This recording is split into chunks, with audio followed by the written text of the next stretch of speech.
Morning, everyone. I want to extend condolences to those who lost loved ones in Tuesday's tragic Amtrak derailment. Our thoughts and prayers are with these families, the injured, and all those who've been affected by this horrible accident. Our committees are following the investigation closely and will await the final results. Let me also take a moment to recognize National Police Week. The job of a police officer is not easy. It's also very dangerous, as a report from the FBI this week confirmed. There are more than 900,000 sworn law enforcement officers in our country. We're surrounded by some of the finest of these officers right here at the Capitol. So on behalf of the whole House, I want to thank all of our police officers and our families for their service and their daily sacrifices. Here in the House, we continue to make the American people's priorities our priorities, starting with jobs and the economy. We've passed a real entitlement reform, a balanced budget plan, and good bills to make a difference for working families.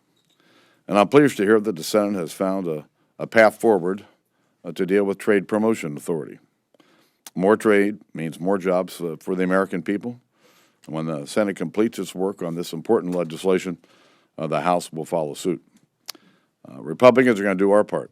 Ultimately, however, success is going to require the Democrats putting aside politics and doing what's best for our country.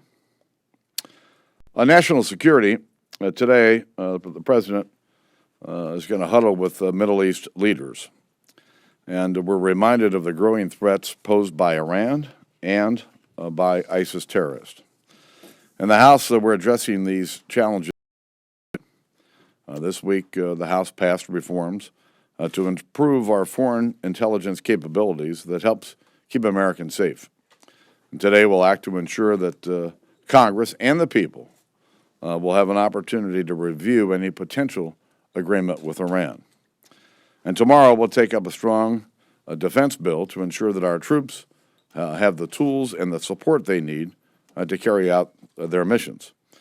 This shouldn't be a tough vote, but incredibly, after helping to pass this bill through committee by a vote of 60-2, Democrat leaders have pulled their support. So let me be clear. This vote is about whether you support our men and women in uniform. The bill authorizes all the funding the President requested for our national defense. It improves for our troops and their families. It calls for a greater protection of our troops from sexual assault. And it includes other common sense measures that members of both parties have supported for years. So Democrats are now saying they support our troops before they oppose them.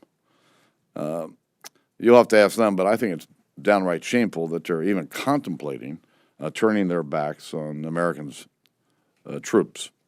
So I would urge all Democrats, especially those on the Armed Services Committee, who voted for this bill in committee, to give our troops the support they deserve as they put their lives on the line to keep America safe. Mr. Speaker, can trade promotion authority with the customs bill, currency manipulation provisions, trade adjustment assistance, can that package pass the House? Well, we'll see how the Senate, what the Senate sends us, and then we'll make decisions about how we'll consider it in the House. But we will consider all of those issues in the House. Should be broken up, in other words, degrees of it. We'll see. But there are certainly Republicans who support some kind of measure combating currency manipulation. Would you put something like that on the floor for a vote? Listen, we've had this discussion about currency between countries and continents for the 25 years that I've been here. And to think that Congress can legislate what the currency valuations are between countries is almost laughable. I think the Department of Treasury, under the 4 presidents I've served with, have done a very good job of working with our allies around the world when some of these currencies get, in some people's minds, out of line. I think that's a much better approach than trying to legislate what should or shouldn't happen with with regard to currency valuations. Sir, do you think it's possible for the House to act on these trade issues before the recess? I don't know what the timing for Senate action is or how long it'll take the Senate, but it's doubtful that this will happen before the end of next week. What kind of offsets are you giving to the Democrats for highway funding? There's a conversation going on between Democrats and Republicans, House and Senate, over how to deal with the highway funding authorizations and for what period of time, but no decisions have been made. Do you prefer a measure that extends highway funding to the end of the year, and would you be okay with something that just? I would prefer that we had a permanent 5-year or longer highway funding program in place. But that's not going to happen next week. I think you'd concede. That's probably not going to happen next week. Would you be okay with just extending spending authority? What is your preference? My preference is whatever we can get agreement on amongst all the parties involved, which, as you're well aware, is always difficult.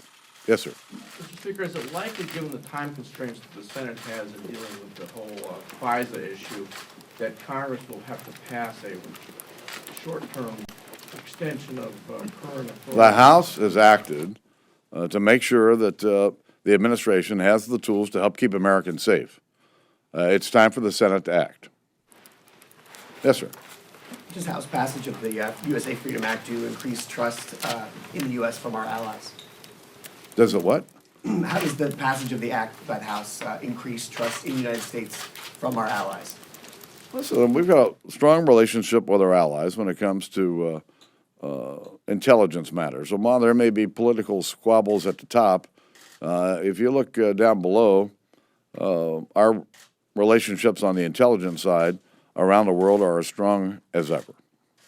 Yes. There's been some criticism beginning from Democrats that Amtrak was not well-funded enough and that Republicans have historically... Are you really going to ask such a stupid question?